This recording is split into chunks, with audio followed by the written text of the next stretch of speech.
Hi there. Thank you very much for playing The Beginner's Guide. My name is Davey Wreden. I wrote the Stanley Parable, and while that game tells a pretty absurd story, today I'm going to tell you about a series of events that happened between 2008 and 2011. We're going to look at the games made by a friend of mine named Coda.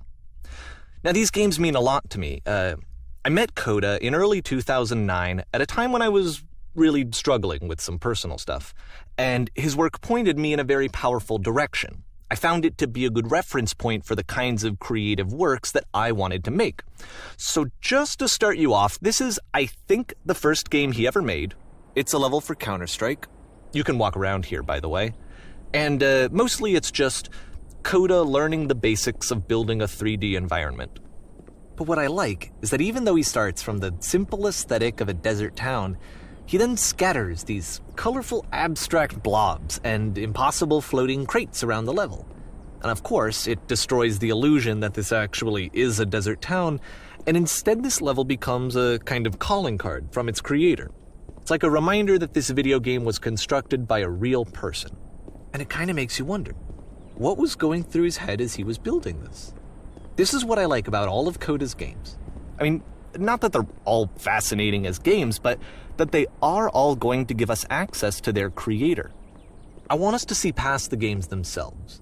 I want to get to know who this human being really is.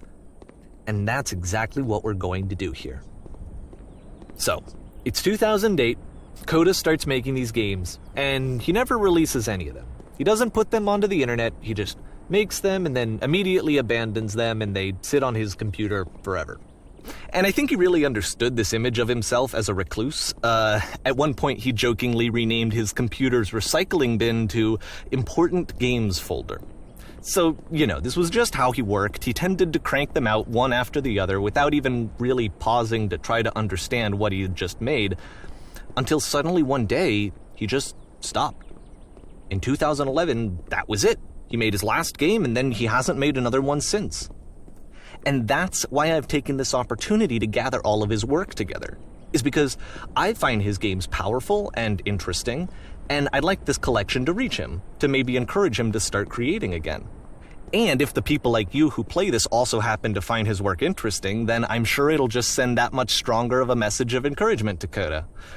So thanks for joining me on this. If you have a particular interpretation that I haven't mentioned here, or if you just need to get in touch, you can email me at daveywreden@gmail.com. Okay, that's about it for introduction. Let's take a look at Coda's first proper game. As each game is loading, I'll show you the date that it was completed. This first one was made in November 2008.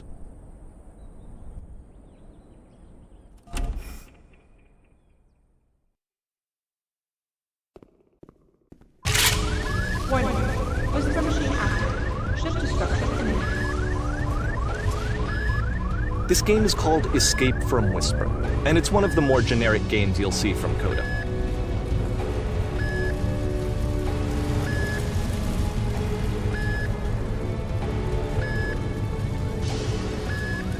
You can click to fire the gun.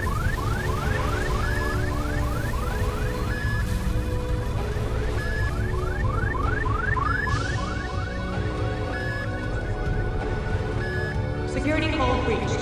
Hostile alien life form inbound. It kinda looks like this game was abandoned mid-development.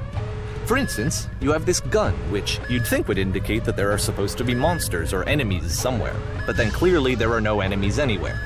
You can't even reload the gun when you run out of bullets.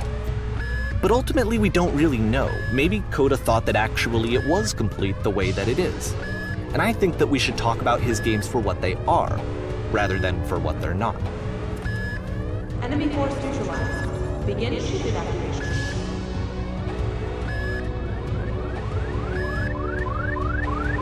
I love how you can see the bottom of the universe from this room.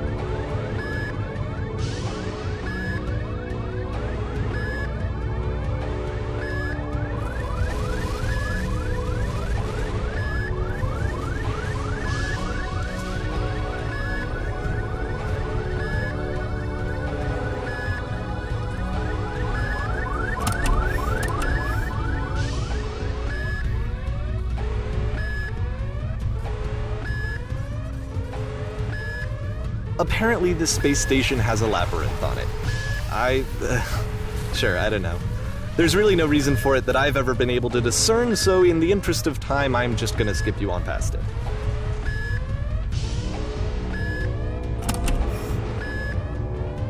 Okay, this is the part that's interesting. The game has this narrative about the whisper machine and how it has to be turned off, and then you get to the engine room.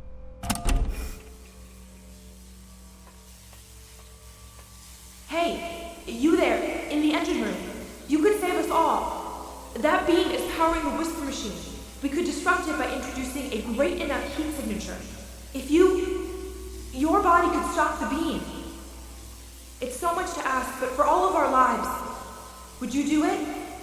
Could you give yourself?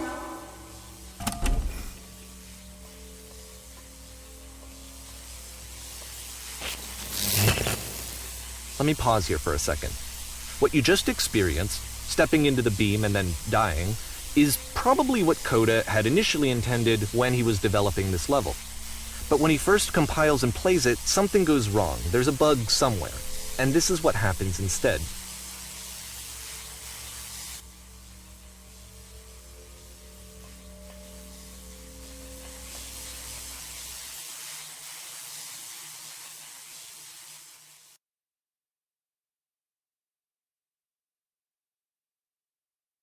The beam causes you to start floating. And this is an important moment for him. Because yes, this is technically a glitch, but Coda identifies something human about it, like how small it makes you feel in the face of this larger chaotic system.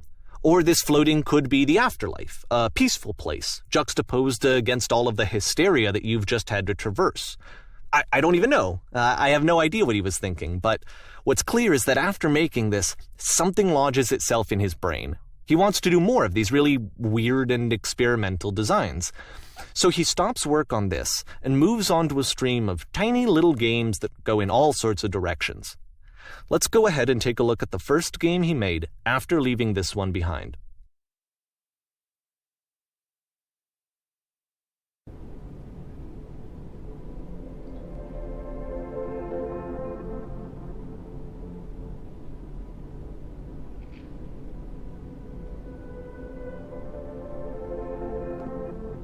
Yep, in this game you can only walk backwards.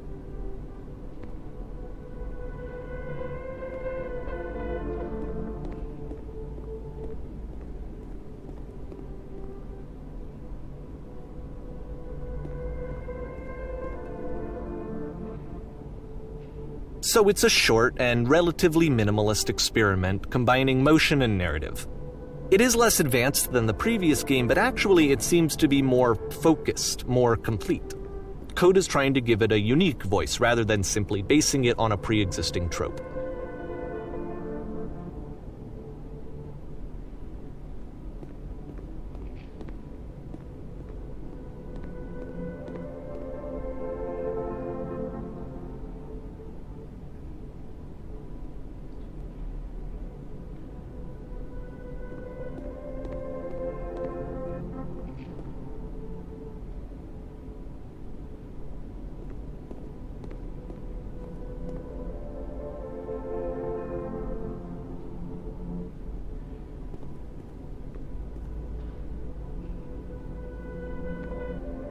It's a short little thought, it says what it wants to say, and then it ends.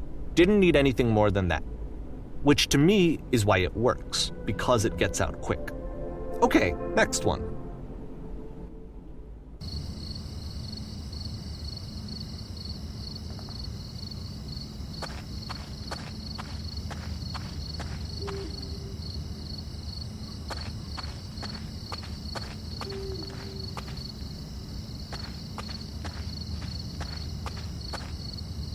And that's it. Okay, the meaning of this game won't be clear just yet. Please be patient with me for a few more games, and I promise you'll see what makes it interesting.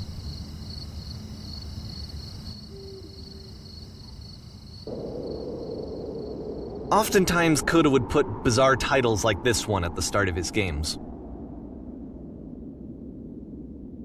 I wish I'd known him at the time that he was making these early games. He would really only talk to me about his work as he was making it. Once he stopped work on a game, that was it. It was dead to him. And I don't agree with that at all, but what are you gonna do?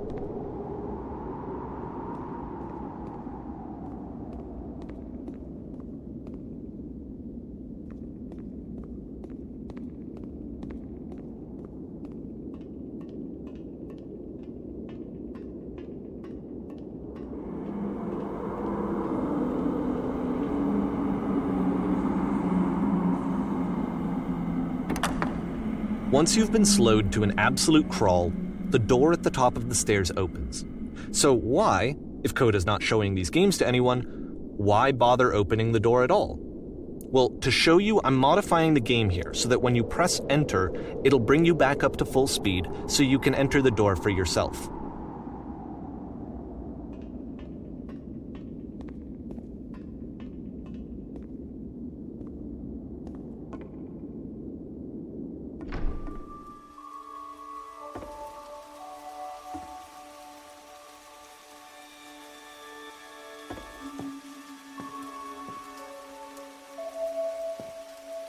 A room that's warm and nice and filled with little ideas for games.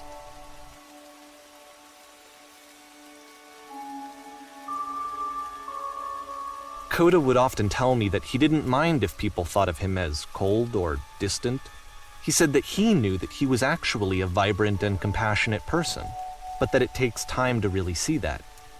It can be a very slow climb to get there.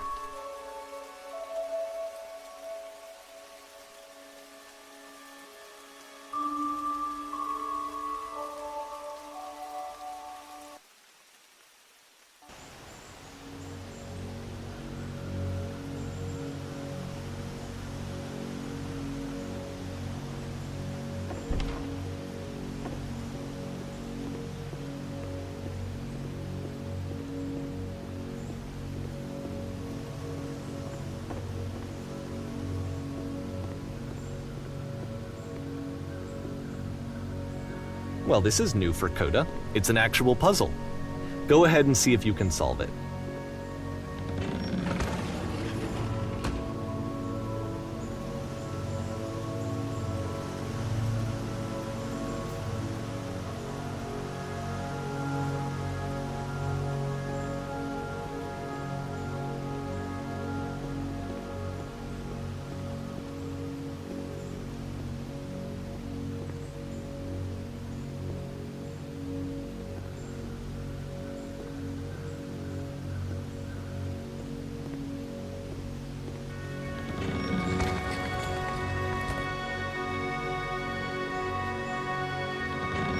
Don't forget that solution, because we're going to see this puzzle again soon.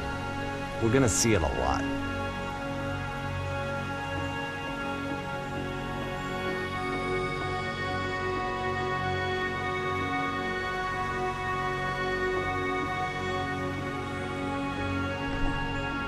So that seems to be it, right?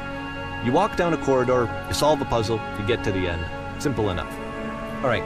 Now I'm going to modify the game again so that when you press enter, it'll remove all of the walls from this room.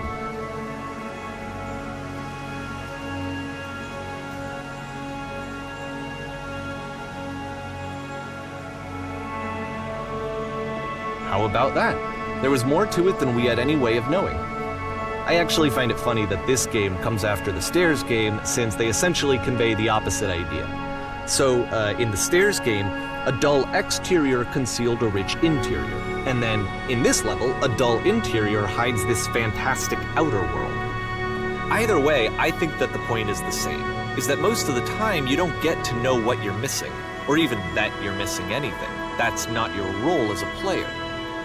So if your role here is not to understand, then what is it?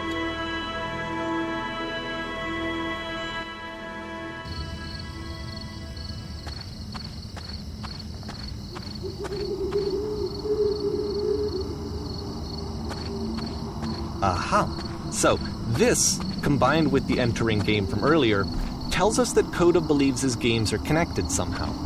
It could even be that the Stairs game and the puzzle game are literally connected in between this and the entering game. There's a bigger picture that all of his games are meant to play a role in. some larger meaning that we won't be able to grasp until we've seen all of them. And once we have, we can step back and start to understand what exactly that bigger picture is.